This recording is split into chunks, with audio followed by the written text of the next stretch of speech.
आज हम पढ़ेंगे उद्गम हिंदी पाठ्य पुस्तक कक्षा 7 की लेसन नंबर 3 छोटा जादूगर। इस पाठ के लेखक हैं जयशंकर जी। उन्होंने इस कहानी को एक नाटक के माध्यम से प्रस्तुत किया है, जिसमें वो एक छोटे बालक की कहानी को बताते हैं। नाटक के पहले दृश्य में मेला दिखाया जाता है, जहाँ पर जयशंकर जी उस छोटे बालक से मिलते हैं जिसके कपड़े फटे पुराने होते हैं और उसके गले में एक मोटी सूत की रस्सी होती है और जेब में ताश के पत्ते होते हैं।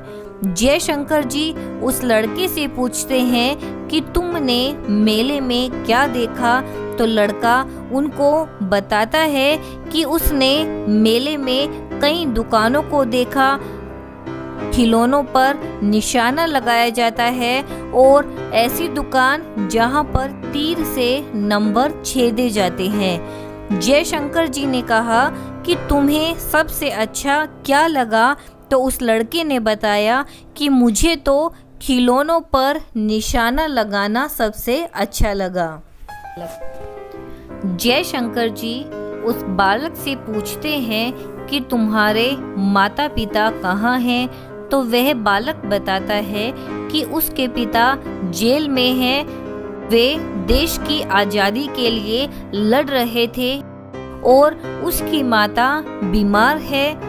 तो जयशंकर जी आश्चर्य से पूछते हैं कि तुम्हारी माताजी बीमार है और तुम यहाँ पर मेला देखने आए हो, तो वह लड़का बताता है कि मैं मेला देखने नहीं आया, बल्कि यहाँ पर कुछ तमाशा या कुछ खेल दिखाकर पैसे कमाने आया हूँ, ताकि मैं अपनी माता के लिए कुछ भोजन का इंतजाम कर सकूँ। फिर वो दोनों निशाना लगाने वाली दुकान पर चले जाते हैं, जहां निशाना लगाकर खिलौनों को गेंद से गिराया जाता है। जयशंकर जी 12 टिकट खरीद लेते हैं। लड़का एक एक करके 12 खिलौने जीत जाता है। उसका एक भी निशाना खाली नहीं जाता। सभी आश्चर्य से उसे देखते रह जाते हैं। लड़के ने कहा कि अब मैं इतने सारे खिलौने कैसे लेकर जाऊंगा। जयशंकर जी ने अपना रुमाल उसे दिया और उसने सारे खिलौने उस रुमाल में बांध लिए और कुछ खिलौने अपनी जेब में डाल लिए और वह वहां से चला जाता है। नाटक का दूसरा दृश्य जयशंकर जी और उनकी पत्नी और कुछ मित्र एक गार्डन में दरी बिछाकर बैठे होते हैं। सब जलपान कर रहे हैं और पिकनिक का आनंद ले रहे हैं। तभी वह छोटा लड़का, जिसने अपना नाम छोटा जादूगर बताया, वहां पर आ जाता है और उनसे कहता है कि क्या मैं आप सबको अपना खेल दिखाऊं। जयशंकर जी उसे कहते हैं अभी हम लोग जलपान कर रहे हैं। तो छोटा जादूगर कहता है ठीक है, इसके बाद मैं अपना खेल दिखाऊंगा। तब जयशंकर जी की पत्नी कहती है ठीक है, तुम अपना खेल हमें दिखाओ। तब छोटा जादूगर एक कपड़ा बिछाकर मंच बनाता है और मेले में जीते हुए सभी खिलौने सजाता है और फिर खेल दिखाना शुरू कर देता है। वह ताश के पत्तों से जादू दिखाता है, रस्सी और लट्टू से भी जादू दिखाता है।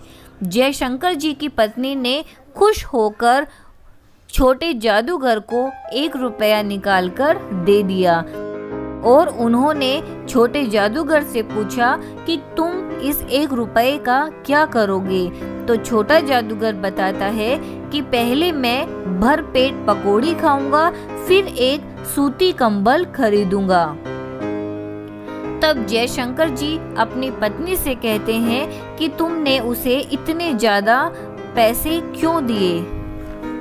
वह लड़का बहुत चतुर है, उसकी आवश्यकताओं और विवशताओं ने उसे समय से पहले ही बड़ा बना दिया है। तीसरा दृश्य, एक झोपड़ी के सामने सड़क के किनारे जादूगर अपना खेल दिखा रहा होता है। तभी जयशंकर जी वहां पर आते हैं और छोटे जादूगर से पूछते हैं कि तुम यहाँ पर क्या कर रहे हो। तो छोटा जादूगर कहता है कि यहीं पर पास में मेरा घर है, मेरी माँ यहीं पर रहती है, अस्पताल से मेरी माँ को निकाल दिया गया है। तब जयशंकर जी झोपड़ी के अंदर झांक कर देखते हैं तो एक टूटी चारपाई पर चिथड़ों से लिपटी एक औरत कांप रही होती है। छोटा जादूगर कंबल उसके ऊपर डालकर माँ माँ कहते हुए उससे लिपट जाता है। जयशंकर जी की आंखों में पानी आ जाता है। चौथा दृश्य, सड़क के किनारे छोटा जादूगर तमाशा दिखा रहा है। जयशंकर जी उधर से निकलते हैं और रुककर उसका तमाशा देखते हैं, परंतु आज छोटे जादूगर का स्वर कुछ बुझा हुआ सा लग रहा था। तब जयशंकर जी छोटे जादूगर से पूछते हैं कि क्या हुआ, आज तुम्हारा खेल कुछ ज्यादा मजेदार नहीं लग रहा। तो छोटा जादूगर कहता है कि माँ ने कहा था आज तुरंत चले आना, मेरी घड़ी समीप है। तो तभी जयशंकर जी उसे कहते हैं कि तुम अपना खेल अभी दिखाना बंद करो और अभी मेरे साथ चलो। तब जयशंकर जी और छोटा जादूगर वहां से चले जाते हैं।